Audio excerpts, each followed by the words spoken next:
Notre principal défi, c'est de gagner la phase nationale. Donc, c'est dire que ce que nous sommes en train de faire aujourd'hui n'est qu'une étape dans le processus de cette belle trouvaille de la DEMSG qui consiste à organiser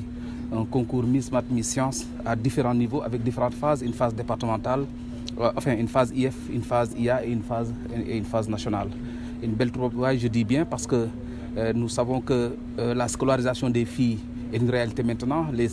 Les filles sont en majorité scolarisées, mais à l'analyse des données, on se rend compte qu'elles sont sous-représentées dans les domaines scientifiques. Déjà, le nombre de scientifiques dans la population scolaire du secondaire est faible et la proportion de filles dans ces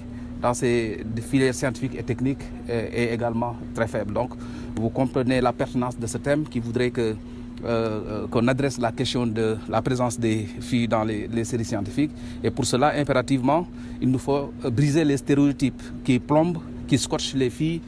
au plancher et éviter la massification de leur présence dans les séries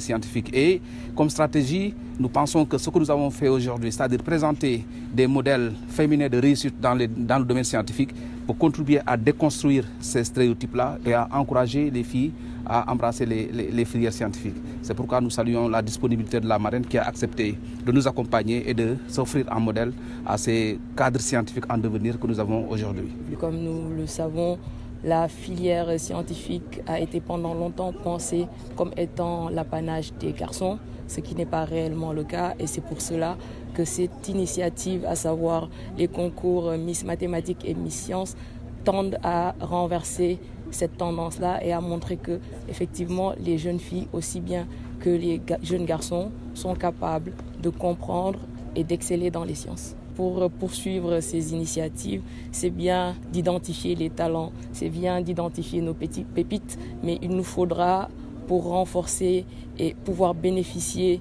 de ces talents-là, poursuivre l'encadrement, faire un suivi et pouvoir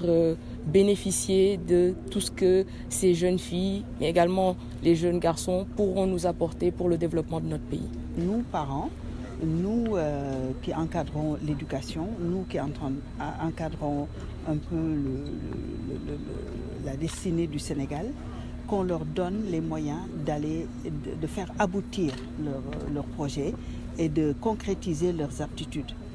J'ai discuté tout de suite avec Madame le gouverneur qui me faisait comprendre que pour beaucoup, après le bac, en fait, elles sont un peu dans le désert, dans le néant. Donc, ça demande une préparation pour aller au-delà du bac scientifique et très, très tôt, et pour avoir une idée de ce qu'on a envie de faire, comprendre comment y arriver et donner le complément de conditions que les parents doivent apporter pour que le projet puisse aboutir. Donc moi, je suis absolument optimiste pour ces jeunes filles que je vois, que je côtoie tous les jours.